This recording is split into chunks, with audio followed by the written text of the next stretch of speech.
নমস্কার, চুপ অ্যান্ডুর তরফ থেকে আমি দেবরাজ ভট্টাচার্য বলছি। হ্যাঁ, জানি আপনাদের মনের মধ্যে অনেক প্রশ্ন জাগছে যে চুপ অ্যান্ডুয়ের ফেসবুক পেজটার কী হলো। ফেসবুক পেজ ছেড়ে আমি হঠাৎ করে নিজের যে পার্সোনাল প্রোফাইল আছে সেখান থেকে কেন ভিডিও আপলোড করছি, তার উত্তর আপনাদেরকে একটু বাদে দেব। তার আগে আমাকে একটা প্রশ্নের উত্তর দিন তো।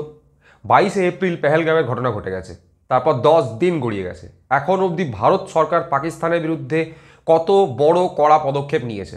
আপনারা কি এরকম কোনো খবর জানেন? আপনারা কি এরকম কোনো খবর শুনেছেন যে দেশের স্বরাষ্ট্রমন্ত্রী বা দেশের প্রধানমন্ত্রী ঘোষণা করেছেন যে পিওকেটা আমাদের? এবার পিওকের থেকেই তো সব জঙ্গি আসছে।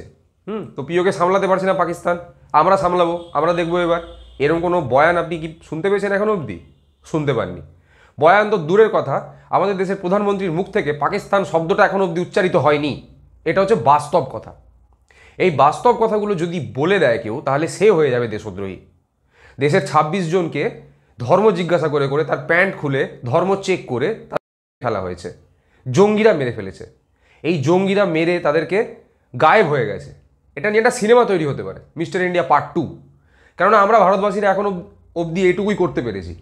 এর আগে যখন পুলওয়ামার ঘটনা ঘটেছিল, অনেকে প্রশ্ন করেছিলেন যে পুলওয়ামার ঘটনায় আমরা 49 জন সৈনিকের লাশ দেখলাম, কিন্তু পুলওয়ামা ঘটনার পর আপনারা গিয়ে কোথায় স্ট্রাইক করে এলেন? সেখানে কতগুলো গাছের, জ্বলন্ত গাছের গুঁড়ি আর কতগুলো ছাই ছাড়া কিচ্ছু দেখতে পেলাম না, কিচ্ছু দেখতে পাওয়া গেল না। তখন এই প্রশ্নগুলো করা নাকি দেশদ্রোহিতা ছিল?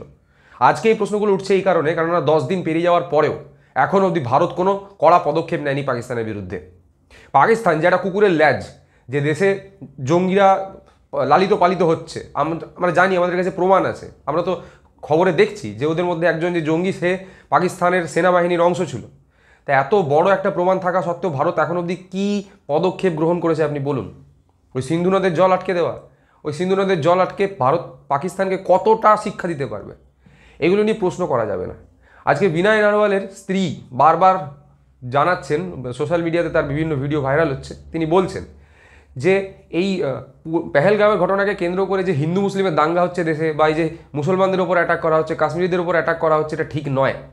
বিনয় নারওয়াল এবং তার স্ত্রীর ছবিটাই সবথেকে বেশি ভাইরাল হয়েছিল সোশ্যাল মিডিয়াতে, যেটা জিবলি আর্ট বানিয়ে আপনারা পোস্ট করেছেন। সেই বিনয় নারওয়ালের স্ত্রীর কথা এখন আর ভালো লাগছে না অন্ধভক্তদের। বিনয় নারওয়ালের স্ত্রীর সম্বন্ধে উল্টো পাল্টা কথা লেখালেখি হচ্ছে সোশ্যাল মিডিয়াতে এখন। এই তো হচ্ছে অন্ধভক্তদের অকাদ। দুদিন আগে যে ছবিটা ওদের কাছে দেশদ্রোহিতার পরিচয় ছিল, আজকে সেই ছবিতে যিনি আছেন তিনি যে কথাটা বলছেন, সেই কথাটা বলার জন্য তাকে গালিগালাজ খেতে হচ্ছে। দেশের সরকার পাকিস্তানকে শায়েস্তা করতে পারছে না। জঙ্গি বা আতঙ্কবাদ, এটা দেশের সরকারের সামনে একটা অম্বুজা সিমেন্টের দেওয়ালের মতন হয়ে গেছে। আর এই যে কথাটা বলা হচ্ছে হিন্দুদের ওপর প্রথম অ্যাটাক হয়েছে, এটা অনেক বড় মিথ্যে কথা একটা। কেননা গত বছর একটি বাসের ওপর হামলা করেছিল জঙ্গিরা। সেই বাসে যে অমরনাথ যাত্রীরা ছিলেন, হিন্দু তীর্থযাত্রীরা ছিলেন, সেখানে 9 জন তীর্থযাত্রী মারা গেছেন। বাসটার ওপর হামলা এই কারণেই করা হয়েছিল, কেননা আগের থেকে জঙ্গিরা জানতো যে এই বাসের মধ্যে যে হিন্দু তীর্থযাত্রীরা থাকবেন। তো হিন্দুদেরকে টার্গেট করে মারা এই প্রথম নয়, এর আগেও অনেকবার হয়েছে। ছোটোখাটো খবর ছেপেছে, খবরের চ্যানেল চিল্লাচিল্লি করেনি এই নিয়ে। ওই সেকুলার কেন আছে দেশে, বেরিয়ে যান সেকুলাররা বলা, এই সমস্ত নিউজ অ্যাঙ্কাররা, তাদের হিন্দুত্ববাদ তখন জাগেনি। যখন প্যান্টটা খোলা হয়েছে তারপর তাদের হিন্দুত্ববাদ জেগেছে। আমরা কিন্তু তখনও জিজ্ঞাসা করেছি যে 370 ধারা বাতিল করে, নোটবন্দি করে, এই যে আতঙ্কবাদের কোমর আমরা ভেঙে দিয়েছি, আতঙ্কবাদ শেষ হয়ে গেছে, জঙ্গি হামলা শেষ হয়ে গেছে, এত কনফিডেন্সের সাথে সরকার বলেছে, তাহলে কেন বলেছে? তখনও প্রশ্ন করেছি আমরা, কিন্তু আমাদের প্রশ্নের কোনো উত্তর পাওয়া যায়নি বা আমাদের প্রশ্নে কেউ গা করেনি। আজকে এত বড় ঘটনা ঘটে যাওয়ার পর সবার খুব মর্মে আঘাত লেগেছে, সবার খুব মাথা গরম। আর এই মাথা গরমে ভক্তরা কী করছে? পেহেলগামের ঘটনার সরাসরি এফেক্ট পড়লো কার ওপর? আমার ওপর, আমার চ্যানেলের ওপর। আমি একটা ভিডিও পাবলিশ করেছিলাম যেটাতে প্রায় 12 লাখ ভিউ হয়েছিল। সেখানে আমি টপিক নিয়েছিলাম কি না, কাশ্মীর, সন্ত্রাসবাদ এবং সেকুলারিজম। এই যে সন্ত্রাসবাদ বা জঙ্গি হামলা হয়েছে, তারপর সেকুলারদেরকে কেন দায়ী করা হচ্ছে, যারা ধর্মনিরপেক্ষ তাদের কেন দায়ী করা হচ্ছে, এই প্রশ্নটা আমি করেছিলাম এই ভিডিওটাতে, যেটাতে 12 লাখ ভিউ হয়েছিল। তারপর আরেকটা ভিডিও আমি করেছিলাম যেটাতে আমি এই সিন্ধু জল চুক্তি নিয়ে কিছু কথা বলেছিলাম, সেটার প্রায় 9.5 লাখ ভিউ হয়। তারপরে একটি ফেক অ্যাকাউন্ট থেকে আমার কাছে থ্রেট আসে, আমাকে হুমকি দেওয়া হয় যে সমস্ত ভিডিও তুমি তুলে নাও, তা না হলে তোমার পেজ সাসপেন্ড করে দেওয়া হবে। এবার ফেসবুকের একটি পলিসি রয়েছে, খুব ফালতু একটি পলিসি রয়েছে, সেটার নাম হচ্ছে পেজের সাসপেনশন। আমি যদি একটি পেজকে রিপোর্ট করি, সেই পেজের যে আমি রিপোর্ট করছি আমার নিজের ভেরিফাইড অ্যাকাউন্ট থেকে যদি আমি রিপোর্ট করি, তাহলে ফেসবুক কিচ্ছু দেখবে না, কিছু না দেখে শুনে ওই পেজটাকে সাসপেন্ড করে দেবে, যেটা আমার ক্ষেত্রে হয়েছে। ফেসবুক নিজে বলছে যে আমি আমার তরফ থেকে ফেসবুকের কোনো পলিসি ভায়োলেশন করিনি, অর্থাৎ ফেসবুকের পলিসি মেনেই আমি সমস্ত ভিডিও তৈরি করেছি। কিন্তু তা সত্ত্বেও যেহেতু রিপোর্ট করা হয়েছে তাই ফেসবুক এই স্টেপ নিতে বাধ্য। আমি দুবার একইভাবে পদ্ধতি প্রয়োগ করে রিকভার করেছি পেজকে, কিন্তু এখন এই মুহূর্তে দাঁড়িয়ে রিকভার করা সম্ভব হচ্ছে না। যদি রিকভার হয়ও পরবর্তীকালে আবার সাসপেন্ড হবে না তার কোনো গ্যারেন্টি নেই, কেননা ওই ফেক অ্যাকাউন্ট থেকে আমাকে এটাও বলা হয়েছে যে যতবার আমার অ্যাকাউন্ট আমি রিকভার করবো ততবার নাকি ওরা আমার পেজকে সাসপেন্ড করবে। এমনকি এই যে প্রোফাইল থেকে আপনারা ভিডিওটা দেখছেন, এই প্রোফাইলও তাদের কাছে আছে, তারা নাকি এই প্রোফাইলটাতেও রিপোর্ট করবে এবং সাসপেন্ড করে দেবে। মাঝখানে আমাকে একজন যিনি ফেসবুক সম্বন্ধে জানেন তিনি আমাকে জ্ঞান দিলেন যে ভেরিফাইড অ্যাকাউন্ট থেকে যদি ভিডিও পাবলিশ করা হয় তাহলে সেই পেজটাকে বা সেই প্রোফাইলটাকে সাসপেন্ড করা একটু কষ্টকর, হ্যাঁ, একটু অনেক মাথা ঘাম পায়ে ফেলতে হয়। তো সেক্ষেত্রে আমাকে তিনি বললেন, উপদেশ দিলেন যে তোমার সমস্ত ভিডিও এবার থেকে তুমি তোমার প্রোফাইল থেকে দাও। তাই যতদিন এই প্রোফাইলটা আছে ততদিন ভিডিওগুলো আপনারা এই প্রোফাইলে পাবেন এবং তার সাথে সাথে ইউটিউব চ্যানেলে আপনি পাবেন। দেখুন, যারা এই কাজটা করেছে না, এই যে পেজটাকে রিপোর্ট করা, তাদের মধ্যে আর এই যে পেহেলগামে যারা জঙ্গি হামলা করেছে তাদের কোনো তফাৎ নেই।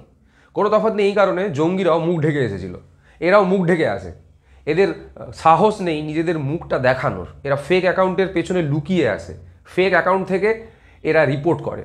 ফেসবুকেরও উচিত এগুলোকে ট্র্যাক করা, যে ফেক অ্যাকাউন্ট থেকে একটা রিপোর্ট আসছে, সেই রিপোর্টটাকে আমি কী করে অ্যাকসেপ্টেড করতে পারি। যাই হোক, ফেসবুকের পলিসি তারা বুঝবে, কিন্তু এই লোকগুলো, এই অন্ধভক্তগুলো এবং যে জঙ্গি, তাদের মধ্যে কোনো তফাৎ নেই।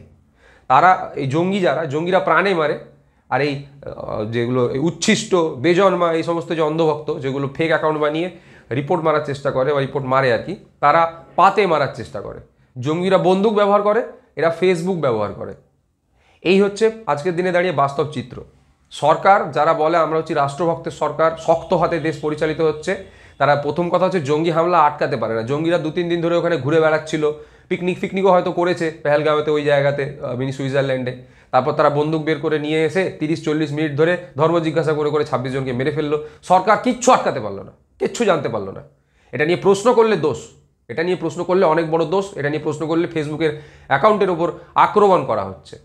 যদি আমি এত বড়ই মিথ্যে কথা বলে থাকি, যদি আমি সংবিধান বিরোধী কথা বলে থাকি, আইন বিরোধী কথা বলে থাকি, তাহলে তো আমাকে জেলে পুরে দেওয়া যেতে পারতো। সেটা তো করার ক্ষমতা নেই তাদের। তাই তারা হামলা করছে ফেসবুকের ওপর।